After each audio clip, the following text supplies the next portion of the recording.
Wapendwa, wageni waalikwa, ndugu, jamaa na marafiki. Leo ni tarehe 26 mwezi wa 7 2025. Leo ni siku ya furaha, ya heshima na ya kipekee katika maisha ya ndugu yetu Edwin Jeremiah na Rose Swai. Siku ya mapenzi ya kweli, siku ya kuunganishwa kwa agano takatifu la ndoa, na zaidi ya yote siku ambayo Mungu mwenyewe ameifanya. Kwa niaba ya wote wanaowapenda, naomba kutoa ujumbe mfupi wa kutia moyo, kushauri, kubariki na kuwaombea. Edwin na Rose, hongereni kwa hatua kubwa ya maisha ya kuunganishwa kwa ndoa takatifu. Mmeamua kuwa mmoja katika moyo, katika roho na katika maisha. Mmeamua kumweka Mungu mbele, na hilo ni jambo la kuheshimiwa.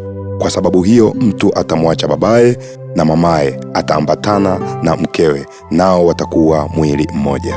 Ni sawa na kitabu cha Mwanzo sura ya 2 mstari wa 24. Ndoa si safari ya muda mfupi, ni safari ya maisha inayohitaji upendo, uvumilivu na Mungu katika kila hatua.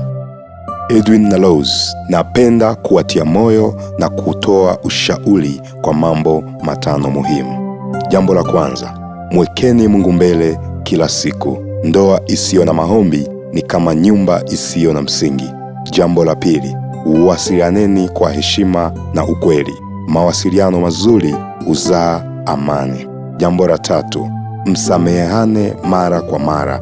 Msilale na hasira mioyoni mwenu, maana ndoa ni safari ya msamaha na upole. Jambo la 4, linda siri na heshima za ndoa yenu, maana sio kila jambo ni la kusimulia. Jambo la 5, sherehekeni mafanikio yenu pamoja. Hata yale madogo yana maana kubwa. Mwenye hekima hujenga nyumba yake, bali mpumbavu huibomoa kwa mikono yake mwenyewe. Ni sasa na kitabu cha Mithali 14 mstari wa 1. Jengeni nyumba yenu kwa hekima, si kwa hisia. Sasa naomba tuingie katika maombi ya baraka. Ee Mungu wa mbinguni, Baba wa upendo, mtoa baraka na muweza wa yote, na waombea Edwin na Rose, uwape moyo mmoja, uwajaze upendo, uvumilivu na hekima. Bariki nyumba yao iwe mahali pa amani, pa maombi na pa shuhuda. Walinde na uwape mafanikio katika kazi zao, afya zao na uzao wao. Basi ni watu wawili waliokuwa mwili mmoja. Hivyo basi, aliyechokiunganisha Mungu, mwanadamu asikitenganishe. Sasa na kitabu cha Mathayo 19 mstari wa 6. Kwa jina la Yesu ninatangaza baraka, furaha, ulinzi na mafanikio juu ya ndoa yenu. Amen. Edwin na Rose, nawatakia safari njema ya maisha yenu ya ndoa.